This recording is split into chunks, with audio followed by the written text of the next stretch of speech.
என்னை நன்றாக இறைவன் படைத்தனன் தன்னை நன்றாக தமிழ் செய்யுமாறு வணக்கத்திற்குரிய துறவியர் பெருமக்களையும் வாழ்த்துதலுக்குரிய மாண்பமை நீதியரசர் பெருமக்களையும் அமைச்சர் பெருமக்களையும் ஆன்மீக அன்பர்களையும் எல்லோரையும் அன்போடு வணங்கி இந்த நிகழ்வை தொடங்குகின்றோம்.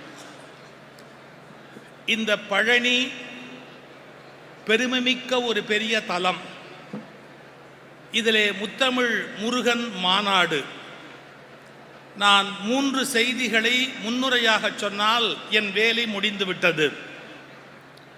ஒன்று, இந்த பழனியின் பெருமை என்ன என்பதை ஒரு வரியில் சத்குரு அருணகிரிநாத பெருமான் விளக்குகிறார். இந்த பழனியிலே ஈசான சிவாச்சாரியார் என்ற ஒரு பெருமகனார் வாழ்ந்தார்கள். அவர் யார் என்று கேட்டால், வணக்கத்திற்குரிய வாரியார் சுவாமிகளுக்கு சிவதீட்சை கொடுத்து பூஜை எடுத்து வைத்தவர்கள். அந்த ஈசான சிவாச்சாரிய சுவாமிகள் காசி செல்ல வேண்டும் என்று முடிவு செய்தார்கள். அப்படி காசி செல்வதற்கு முன்பு பழனி ஆண்டவரை தரிசித்துவிட்டு நாம் புறப்பட வேண்டும் என்ற எண்ணத்தில் பழனி ஆண்டவரை வந்து வணங்குகிறார்கள் ஈசான சிவாச்சாரியார். அப்போது திருக்கோயிலிலே ஓதுவார் பெருமகனார் திருப்புகழ் பாடுகிறார். இந்த பழனி திருப்புகழை பாடினார். ஒரு வரி காசியில் மீறிய பழனி என்று வந்தது. காசியில் மீறிய பழனி என்ற வார்த்தையை கேட்ட மாத்திரத்தில் ஈசான சிவாச்சாரியார் சுவாமிகள் கண்களில் கண்ணீர் பெருகியது. அதைவிட பெரிய இடத்தில் இருந்து கொண்டு நான் அந்த இடத்திற்கு ஏன் போக வேண்டும் என்று இந்த பழனியம் பதியை தன் உயிர்த்தலமாக கொண்டார் ஈசான சிவாச்சாரியார். எப்போதுமே நான் பேசுவதில் வேறு ஒரு பொருளும் இருக்கும் என்று உங்களுக்கு தெரியும். காசியில் மீறிய பழனி, இது சிலருக்கு மட்டும்தான் புரியும். காசியில் மீறிய பழனி. எனவே அத்தனை சிறப்புடைய பெரிய தலம் இந்த பழனி திருத்தலம். பழனியில் மாநாடு நடத்தாமல் வேறு எங்கு நடத்துவது? காசியில் மீறிய பழனி. இது முதல் தல விசேஷத்தை சொல்லிவிட்டேன். முத்தமிழுக்கும் முருகனுக்கும் என்ன தொடர்பு? இரண்டாவது சொல்லுகிறேன். சிவபெருமானும் முருகப்பெருமானும் நம்முடைய உயிர் கடவுள். அந்த சிவபெருமானும் முருகப்பெருமானும் எந்த மொழியிலே பேசிக்கொண்டார்கள் என்று அருணகிரிநாதர் பேசினார். அவர்கள் எந்த மொழியில் பேசியிருப்பார்கள்? யார்? சிவபெருமானும் முருகப்பெருமானும் எந்த மொழியில் பேசியிருப்பார்கள்? பீகாரியில் பேசியிருப்பார்கள் என்று நினைக்கிறீர்களா? பீகாரியில் பேசியிருக்க வாய்ப்பு இருக்கிறதா? இல்லை. ஒரிசாவில் பேசியிருப்பார்களா? இல்லை. குறைந்தபட்சம் இந்தியிலாவது பேசியிருப்பார்களா? இல்லை. சிவபெருமானும் முருகனும் எங்கே பேசினார்கள், எப்படி பேசினார்கள் என்று விளக்குகின்ற அருணகிரிநாதர் சொன்னார், கொன்றை சடையார்க்கு ஒன்றை தெரிய கொஞ்சி தமிழால் பகர்வோனே என்கிறார். இதிலிருந்து உங்களுக்கு ஒன்று தெரிந்து கொள்ள வேண்டும். தமிழ் நீச்ச பாஷை அல்ல.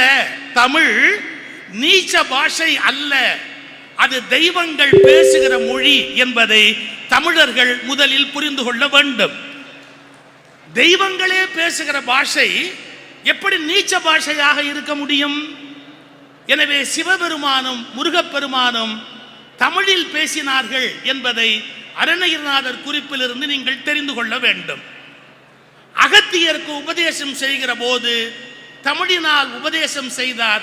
சிவனை நிகர் பொதிய முனி என்கிற திருப்புகழ் பாடலிலே குறிப்பிடுகிறார். இப்ப நான் 2 செய்தி சொல்லிட்டேன். மூன்றாவது ஒரு செய்தி, இந்த முருகப்பெருமானை வணங்கினால் நம்முடைய வாழ்வு எப்படி இருக்கும் என்று புரிந்து கொள்ள வேண்டும். இங்கே பழனி ஆண்டவரை ராஜ அலங்காரத்தில் பார்க்கிறீர்கள்.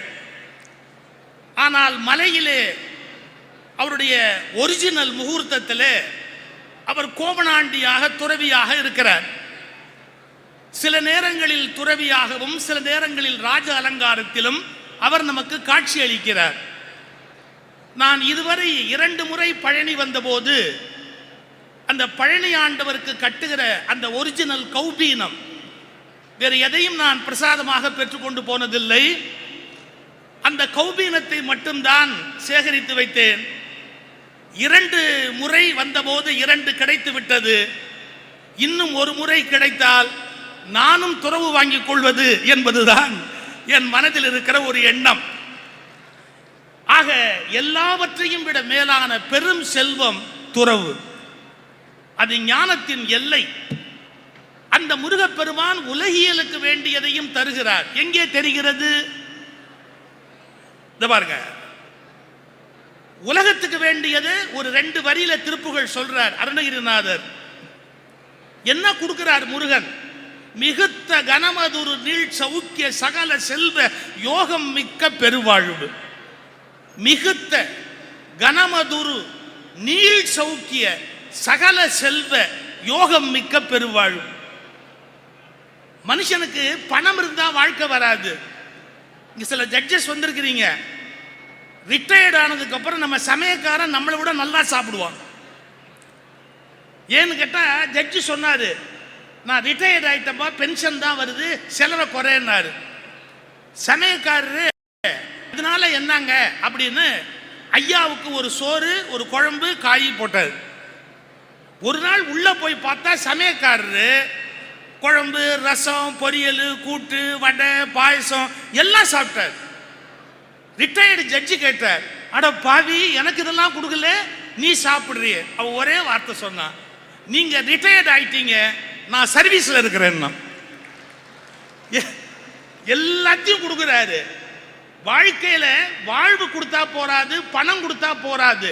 இன்னைக்கு தெரிஞ்சுக்கங்க, அனுபவிக்கிற யோகம்னு ஒண்ணு எழுதி இருந்தா தான் எதையுமே இந்த உலகத்துல அனுபவிக்க முடியும்.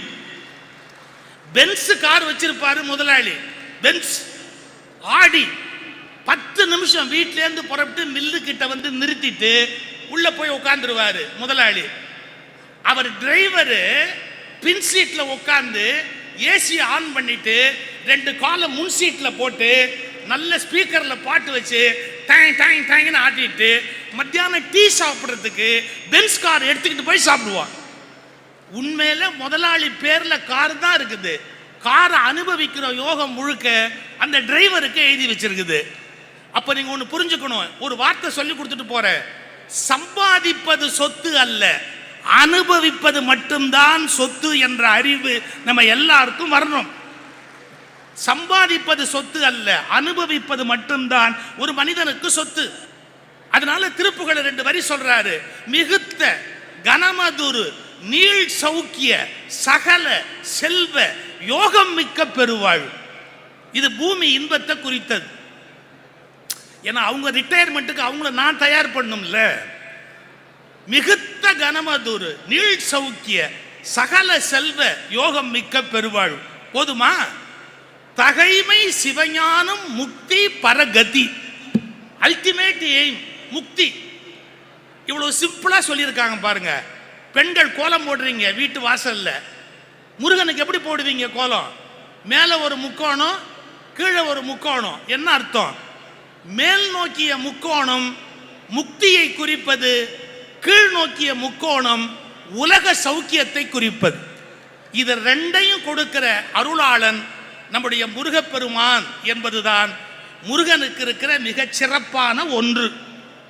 எனவே காசியில் மீறிய பழனி என்பதையும், அந்த பழனியில் இருக்கிற இறைவன் சிவனும் முருகனும் பேசிய மொழி தமிழ் என்பதையும், அவன் நமக்கு இக பர சௌபாகியங்களை அருளுகிறான் என்பதையும் 3 செய்திகளை உங்களுக்கு முன்னுரையாக சொல்லி, முத்தமிழ் முருகன் என்று ஏன் பெயர் வைத்தோம் என்றால், முத்தமிழால் வைதாரையும் அங்கு வாழ வைப்பான் என்று முருகப்பெருமானுக்கு சிறப்பிருப்பதால், அந்த முருகனுடைய சிறப்பை சொல்லுகிற தமிழிலே முந்து தமிழ் எது? முத்தான 3 தமிழ் அறிஞர்கள். பாரதி பாஸ்கர் அவர்களை உங்களுக்கு நன்கு தெரியும். ஏற்கனவே எத்தனையோ மேடைகளில் அறிமுகமான ஒரு ஆச்சரியமான ஒரு பேச்சாளர்.